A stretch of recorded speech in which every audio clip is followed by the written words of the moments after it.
Hi all. So I just got done playing my 1v1 league round one game. I was paired up with RebelRed1776. The map of the week was 1800s Asia, which I don't really like the map. I'm gonna be honest. I think it favors the player who goes first a little too much. But either way, that was the map, and so that's what we had to play. The way the format of the league is, player if you win going first, you get 1 point. If you win going second, you get 2 points. In this round, if you get 3 points, you win. So I was lucky enough to go first the first game. So my instincts were to start picking up a lot, start in the dead end and move forward. I'm also picking up some of the smaller continents, or at least trying to.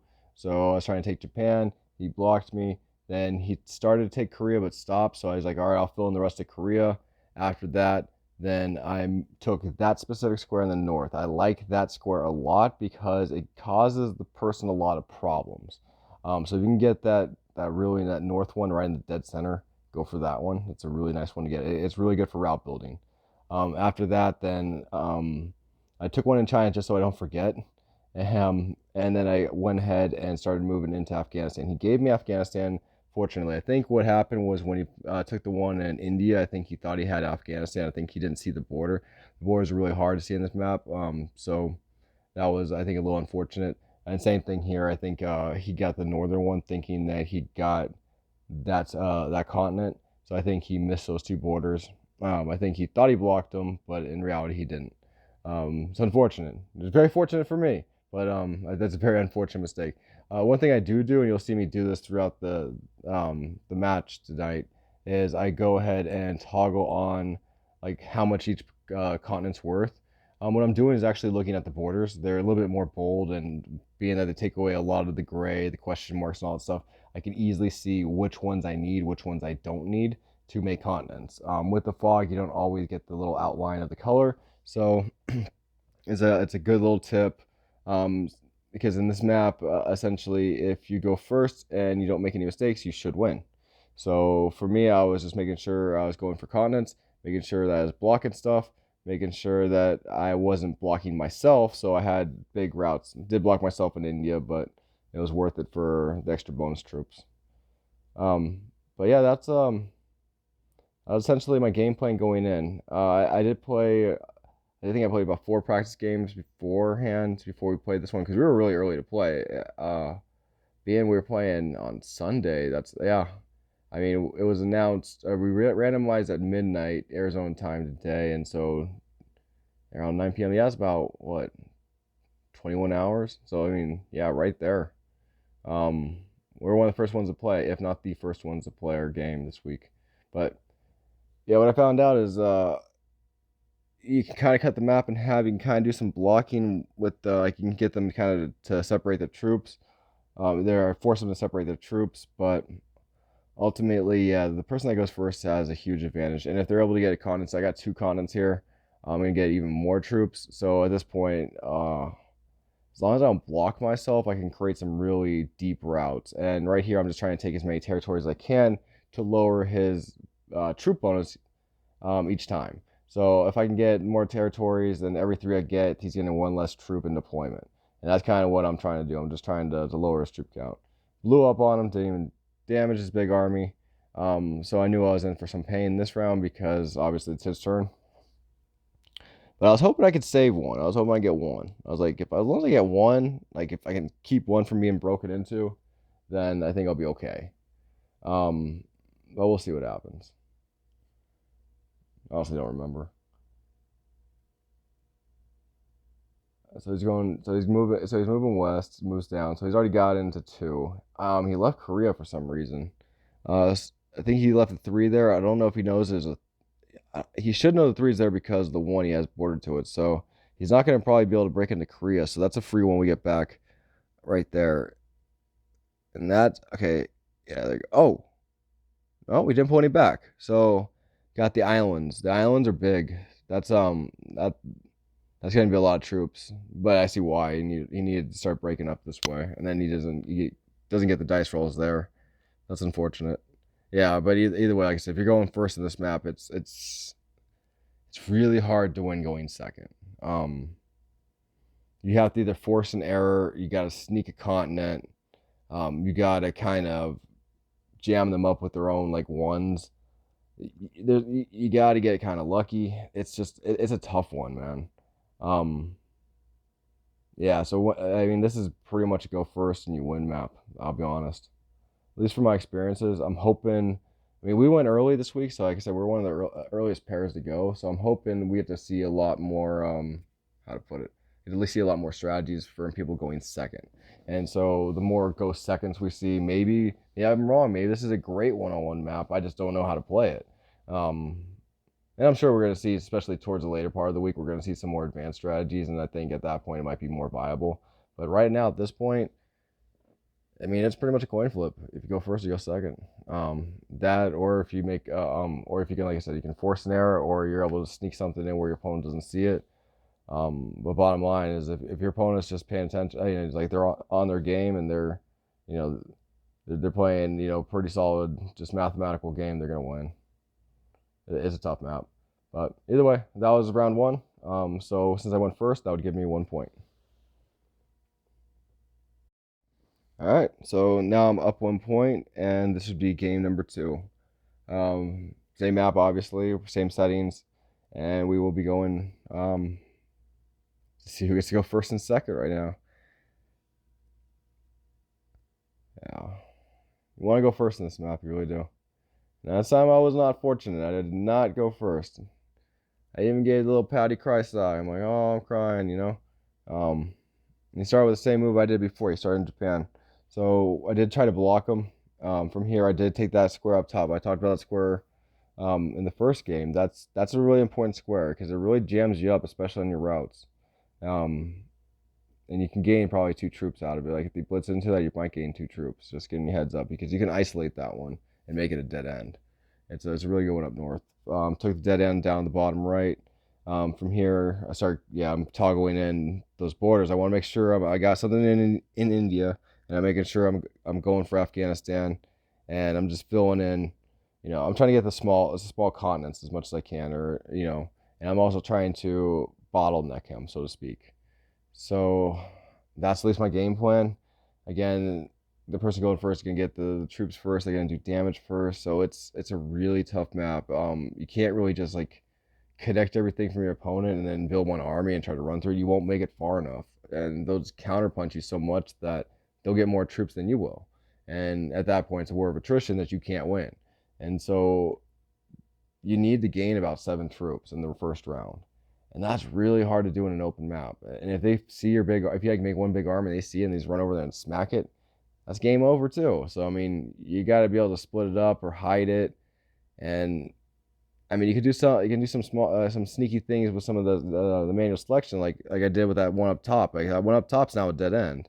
So I mean, I'm gonna gain probably 2 troops there, and from here I'm doing threes to try to gain 1 territory. Um, I did boost him up. I boosted that one up a little bit more, and I mean, I got Korea, but I don't think I'm gonna hold it. But I'm gonna try. So I'm like, I'll do threes all the way around on all the islands. So I got one to go far back, one to go in the front of Japan, and I got something to kind of defend Korea, in case someone was there. So in this case, he just put everything in India. He's gonna go ahead and make a run for the top left of the map. I did make that 5 up there. He did attack it and then withheld from going down and moved over to his bigger army. From here, he started pushing up. He takes Afghanistan. He doesn't have India though, and that was what I was checking. I was like, does he have India or not? He doesn't have India because I still have that little small one in the what's called east side of India. So I was like, okay, cool. I still have that. He does get the top nice and easily. He does not get China, and he cannot take Korea now. So that was a big one, but he does end up taking India, and he just takes. So I mean, he's got what 1, 2, 3, 4. He was able to get over 4 continents at this point. So I'm like, all right, well, I can't let him have 4 continents. That's crazy talk. But luckily, I did have the deployment for Japan, and it did work out for me. I was able to capture Japan. So I got cool. I got 2 continents, so I've already expanded a little bit. From here, I just got to make sure I don't let him have any. So I make sure to take something in India. I make sure to take something in Afghanistan. I take Tibet. And then I move up north, and I was just trying to just take as many territories as I can. I did put some down south. Didn't really work out for me, so it's kind of wasted troops. But either way, he does get his 8 troops, but I have now 3 continents, and they're on 2 different sides. So I'm hoping at this point he has to split armies, and I'm hoping I can just keep 1. He does at this point put 3 onto his previous 3 in India because he knows it does connect, and then he brings not the ones on the coast, but he brings it up to do like a little run up. From here, I do have the 3 borders, and it was lucky enough to hold in Japan, and that was huge. From here, he was able to break into Afghanistan and he actually recapture India. So he does have 1 continent at this point. That's it. 2 continents now. Doesn't get the top though. So he has 2 continents. So I just have to bust into 2 continents. After that, I should be fine. I at that point, anything I gain at that point, I can start gaining more. So I already have. That's my 3rd. I've already hit into India.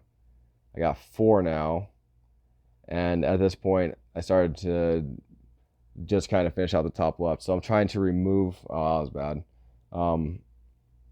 That's 4 or 5 down. I should probably just try to take it again. But I'm trying to lower his territory count so he gets less troops in deployment. That's my goal. So my goal is to just keep leaning on him and lower his troop count while still taking more continents and just expanding in general. So each time he's got to come back and just invade each one of my new continents I take, or my previous ones with smaller and smaller troops. At the same time, I'm trying to expand farther and farther and just kind of constrict them. In the meantime, I'm also watching my routes. So in this time, I was actually able to keep 3 continents, which was lucky. And so from here, I'm going to get a bigger troop, count. And so at this point, I was like, all right, I just need to start just taking territories. So the more territories I can start taking, the better this is going to be for me. So that's when I was like, all right, I'll start on the top right. And at that point, I'll just go ahead and connect myself. I don't really mind that at this point because I do have that extra troop bonus.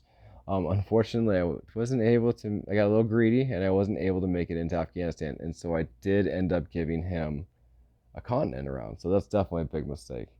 We'll find out if it's game ending or not right here. But yeah, that's a big mistake. I should have do something. I got a little greedy there because I'm like, I'll just take more territories and then I'll finish up in Afghanistan. Didn't make it all the way. Yeah, I kind of deserved that one. But either way, he's able to break in and take everything into the north. And so that's a lot of my hard work just disappeared right there because of that mistake. But fortunately, Korea was able to be held. Japan's able to be held. And at this point, I'm still able to get a 2-continent bonus.